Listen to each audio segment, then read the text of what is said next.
And I know I talked to you a little bit after the Nevada game. I know it wasn't the outcome, but your first carries and stuff. What did that mean to you? They called on your number, and you certainly did a really good job. What did that mean to you to finally get your number called? It was awesome. It was a dream come true.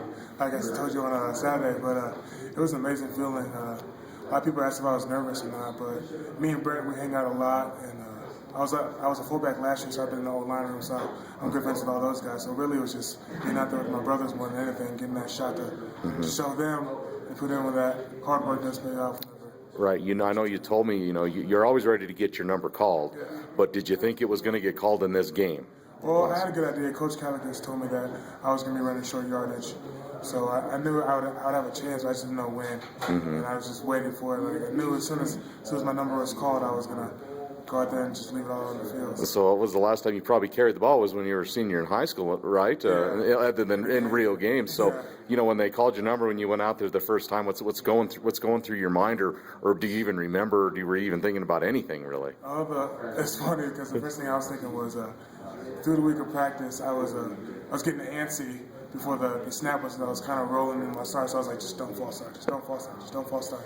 That's probably the only thing I was worried about. And then my mom, I talked to her before the game. She's like, just hold on to the ball. So that was another thing. And then the last one was just run low. You don't want to take a shot that's unnecessary. So those 3 things were really always running through my head. What was the highlight? I mean, I think, was it 5 or 6 carries? Were they all? I mean, what stands out from that game for you? Was it one particular carry or hit or run, or what stands out for you in that game? I don't know, just the whole game really was just a dream come true. But the first one was definitely my favorite, just because I don't know, just that dream come true, I guess. Was really why that was my favorite one. Sure. If you can, Tedder, kind of talk to me about how you came to Wyoming. I know you came in with Coach Christian when Coach Christian was hired as a walk-on. What led you here? How did you get to Wyoming? It's funny because I went to high school with his son, right? DJ, but my dad got the job at Indiana Law School. So my brother, who's always wearing all kinds of gear, whether it's Stanford, because that's where my dad went to school, or Mizzou, because that's where we were. But this case was Wyoming, because my dad just got the job. So he was at a Rockbridge Hickman baseball game where DJ was playing, and Susie Christensen was there and saw my brother wearing all the gear, and she was like, "Is Tedder interested? Would he like to walk on at Wyoming?" And he was like, "Yeah, I assume he would. I mean, it's D1 football." And he came home and told me about it. I was like, "Quit lying to me, like, quit jerking my chain." It was true, and Coach Hall gave me a call and said, "Hey, we have a spot for you if you would love it."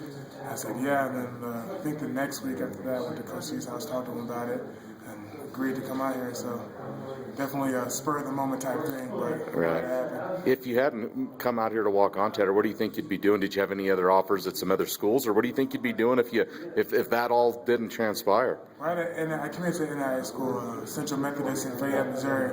I wasn't going to play there, but now thinking about it, I don't know if I even would have went through with that, because I don't know if football would have been my thing in college. If I would have just been a student, been like an intramural all-star, something like that.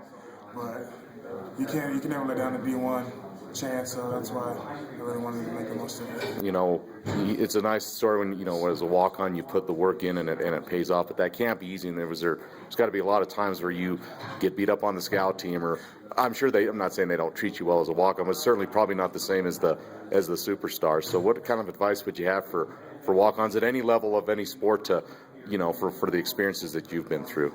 I would just tell all the walk-ons just work. I mean, coaches notice that. I mean, they watch every clip of film, whether it's the special teams when you're running down against the one house team, or the one Rangers, the one punt team, or it's you're running the other team's offense. Coaches watch every clip of every player. So if you put your work in, you work hard, to notice it.